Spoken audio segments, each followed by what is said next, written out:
আমরা অফিসের 3 কলিগ সুরজিৎ, ভাগ্য আর আমি বেরিয়ে পড়েছি মায়াপুর, নবদ্বীপ আর মুর্শিদাবাদ ঘোরার উদ্দেশ্যে। সকালে সলভ থেকে স্টার্ট দিয়েছি 7টা 20 মিনিটে।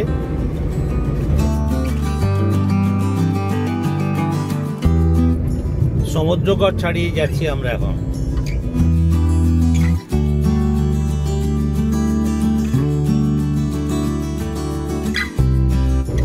পলাশী, এটা পলাশীর ওয়ার মেমোরিয়ালের গেট।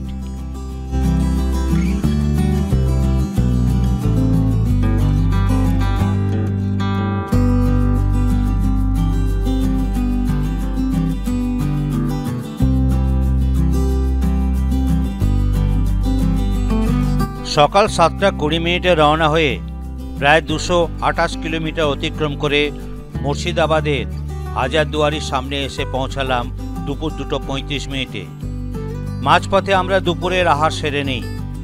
তারপর হাজারদুয়ারির সামনে মায়া লজে আমাদের 3 জনের জন্য একটা রুম ভাড়া নিই। ভাড়া নেয় 800 টাকা। বেশি দেরি না করে গাড়ি ওখানেই রেখে একটা টাঙা ভাড়া করে মুর্শিদাবাদের লোকাল ট্যুর করার জন্যে দুপুর 3টের সময় বেরিয়ে পড়ি। টাঙা ভাড়া নেয় 600 টাকা। টোটোতে করে ঘুরলে ভাড়া নেবে মাথাপিছু 120 টাকা। আমাদের প্রথম দর্শনীয় স্থান কাঠগোলা বাগানবাড়ি। ঘোড়া গাড়িতে যাচ্ছি। ঘোড়া গাড়ি ভাড়া হচ্ছে 600 টাকা।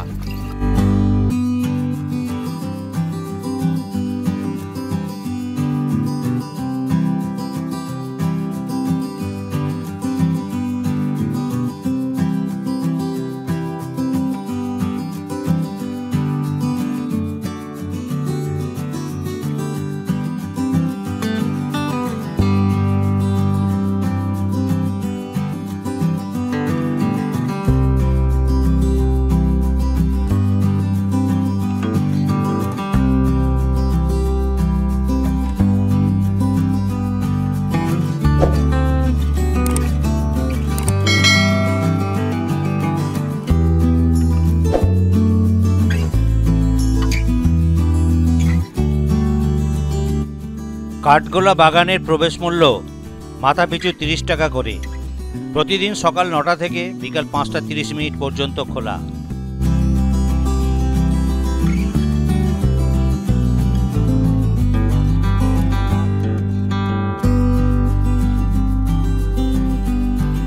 এটি একটি গোপন সুড়ঙ্গ পথ। শোনা যায় এই গুপ্ত পথ দিয়ে জগৎ শেঠের বাড়ি, হাজারদুয়ারি এবং ভাগীরথী নদীর তীরে যাওয়া যায়। ভাগীরথীর জল সুড়ঙ্গে চলে আসায় বহু বছর এই সুড়ঙ্গটি বন্ধ করে দেওয়া হয়।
মুর্শিদাবাদ ভ্রমণের দর্শনীয় স্থানগুলির মধ্যে কাঠগোলা প্রাসাদ ও বাগান খুবই জনপ্রিয়।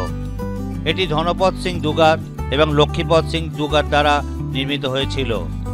কাঠগোলা বাগানের মন্দিরে ভগবান আদিনাথের মূর্তিটি খুবই প্রাচীন, প্রায় 900 বছরের পুরানো বলে মনে করা হয়। আদিনাথ মন্দির, যা পরেশনাথ মন্দির বা কাঠগোলা মন্দির নামেও পরিচিত। কাঠগোলা বাগানে ভিক্টোরিয়ান সিংহ, মাইকেল অ্যাঞ্জেলোর মূর্তি, জৈন মন্দির এবং বেশ কিছু হিন্দু মন্দিরও আছে। এছাড়া জৈন তীর্থঙ্করদের 17টি ছবি ও একটা চিড়িয়াখানা আছে। প্রাসাদের গ্রাউন্ড ফ্লোরটি জাদুঘরে রূপান্তরিত করা হয়েছে। এতে ঝাড়বাতি, আয়না, আসবাবপত্র ইত্যাদি প্রদর্শনের জন্য রাখা আছে।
এবার এসে পৌঁছালাম জগৎ শেঠের বাড়ি, যেটা এখন মিউজিয়ামে রূপান্তরিত করা হয়েছে।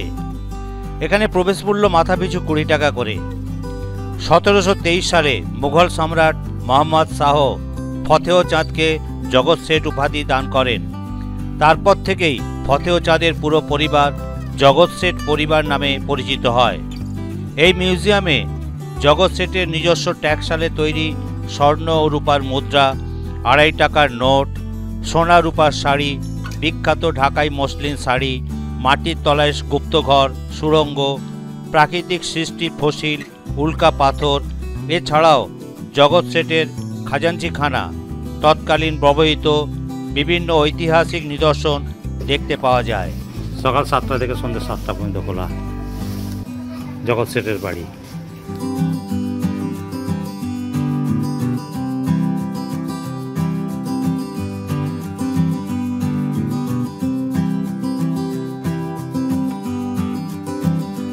থেকে তুললাম, আমরা নামলাম, ভেতরে দেখে আবার ওইটা গেলাম, ওইটা দেখে ঘুরে বেরিয়ে আবার এটা দিয়ে গেলাম, গিয়ে আবার ওইটা দিয়ে বেরিয়ে এইগুলো দেখতে দেখতে এলাম।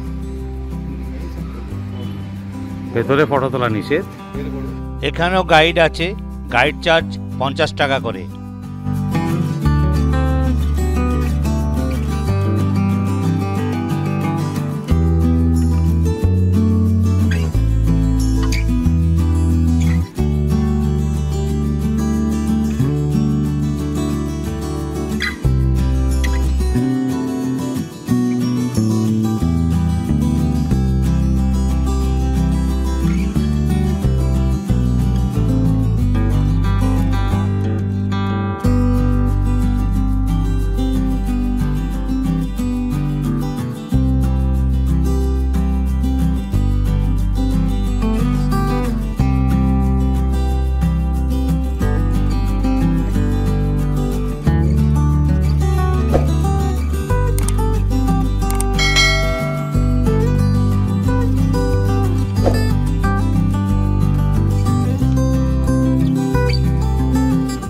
এবার এসে পৌঁছালাম নসিপুর রাজবাড়ি।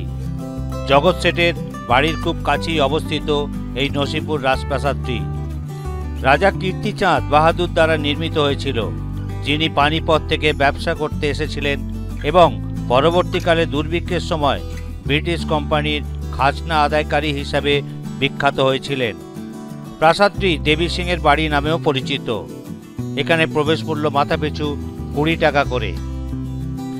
ভিতরে প্রবেশ করলে দেখা যাবে মুঘল যুগের বিখ্যাত ভাস্কর্য, পাথরের জাফরি, নানান তৈলচিত্র, 25 চূড়ার মন্দির, সোনার রাম সীতা, কোষ্ঠী পাথরের কালী মন্দির ও মদনমোহন মন্দির।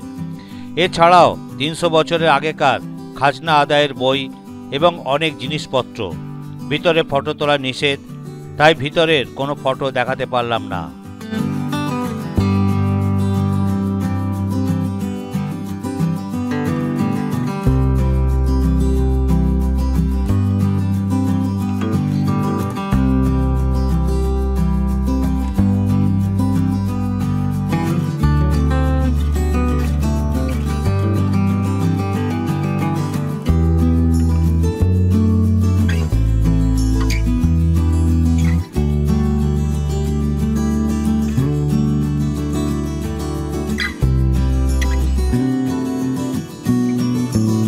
এবার এসে পৌঁছালাম রঘুনাথজি মন্দিরে।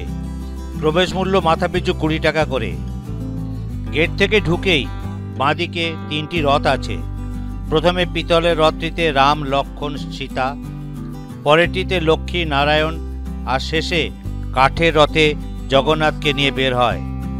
এখানে 3টি উৎসব হয়: আষাঢ় মাসে রথ, শ্রাবণ মাসে ঝুলন আর কার্তিক মাসে রাস। ঝুলন এবং রথে এখানে মেলা বসে।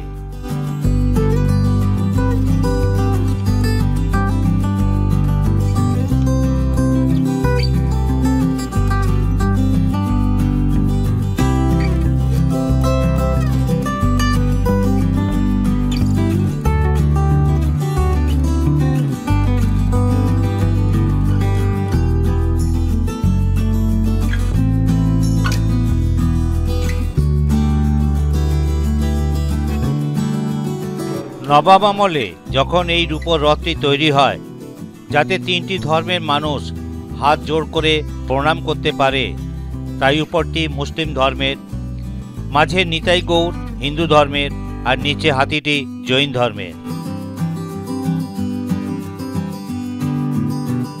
হ্যাঁ, পুরোটা বলুন। এটা হচ্ছে আমার রূপোর সিংহাসন। রূপোর সিংহাসন রূপতে যায় সোনার ঠাকুর। और सिंहासन मूर्ति हमारे 3 खंड मूर्ति सोने ठाकुर। मिडिल से राम, लक्ष्मण, सीता। अच्छा। और दानी राधा कृष्ण कौष्टी वगैरह, नीचे जय जगन्नाथ, नीमकंठ, नीचे नारायण शिला और छोटा गोपाल, दानी के बजरंग हनुमान और दानी गरुड़ पाटी। আচ্ছা, এটা কি মন্দিরটার নাম? मंदिर नाम है श्री श्री रघुनाथ देव मंदिर। রঘুনাথ দেব মন্দির। है। और मंदिर प्रतिष्ठा हमारे गुरुदेव महंत भगवान दास दरिगुल। ভগবান দাস गुरुदेव প্রথম গুরুদেব। मंदिर प्रतिष्ठा हमारे 1168 बांग्ला तारीख 1168 বাংলার। তখন আগে নবাবের শাসন করতে আগে বঙ্গাল, বিহার, উড়িষ্যা। আচ্ছা। তখন আগে নবাবের শাসন করতে নবাব মন্দির ছিল हमारे महंत भगवान दास। আচ্ছা। नवाब का दान किलो 350 बीघा जमीन। আচ্ছা। और मिर्जापुरे 80 টাকা গাড়ি। हमारे गुरुदेव महंत भगवान दास ওই গাড়ি, ওই যে গাড়িটা রয়েছে, হ্যাঁ, গাড়ির পিছনে যে রথ আছে রূপর রথ, ওটার উপর রথ। হ্যাঁ।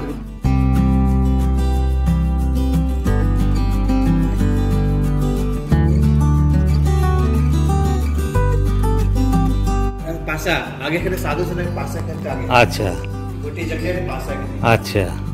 सामने से बड़े झूलन है, रास है वो सामने का। আচ্ছা। सावन मास से झूलन, कार्तिक मास से रास, आषाढ़ और रथ। আষাঢ়ে রথ হয়।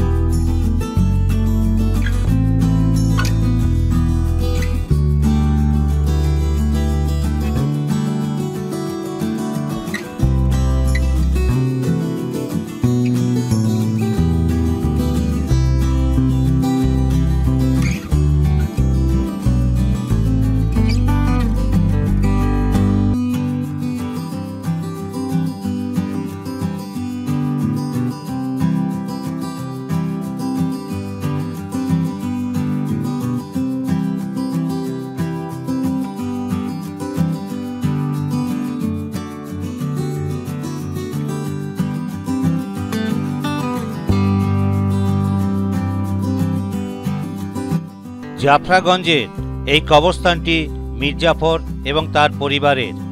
বাইরের কারো কবর এখানে নেই। মোট কবর 1100টি। মির্জাপুরের পুরো নাম মীর মোহাম্মদ জাফর খান। তিনি এই জায়গার নাম রেখেছিলেন জাফরাগঞ্জ।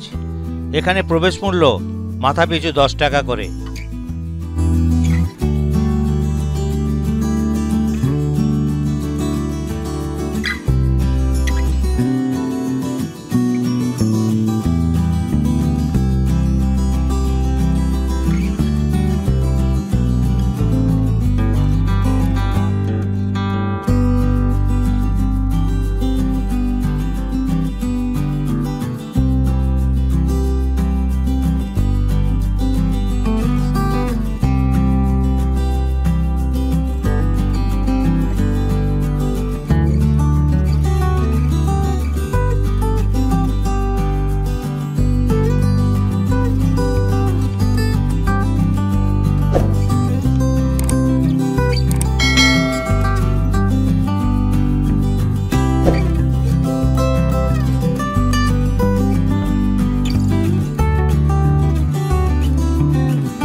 মির্জাপুরে কবরস্থান ঘুরে হাজারদুয়ারির কাছে এসে টাঙা ছেড়ে দিই।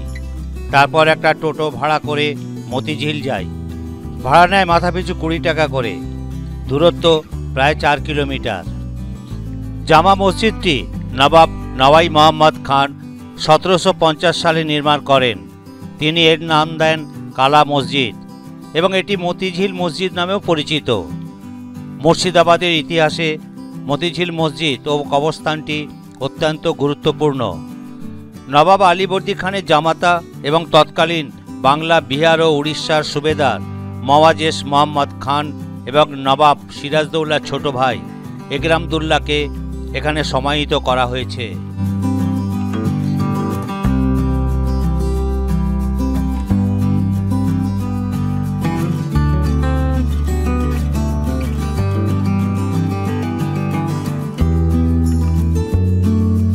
জামা মসজিদের পাশেই মতিঝিল পার্ক।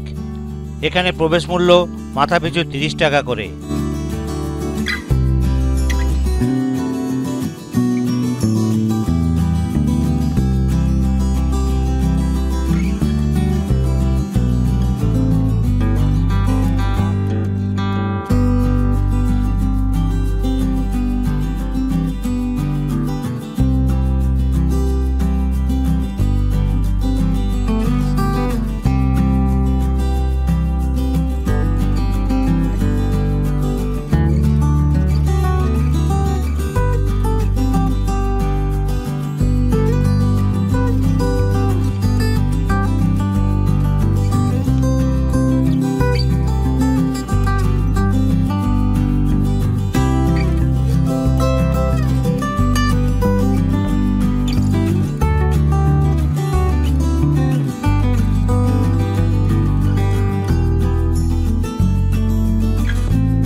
মতিঝিল ঘুরে সন্ধ্যে 7টার সময় হাজারদুয়ারির সামনে মায়া লজে এসে পৌঁছালাম।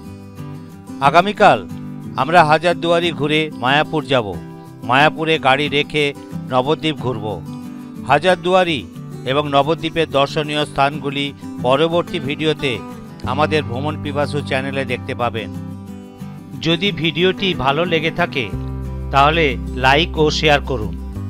এরকম আরও সুন্দর সুন্দর ভিডিও পেতে আমার এই ভ্রমণ পিপাসু চ্যানেলটিকে সাবস্ক্রাইব করুন এবং নতুন ভিডিওর নোটিফিকেশন পেতে পাশে থাকা বেল আইকনটি ক্লিক করুন।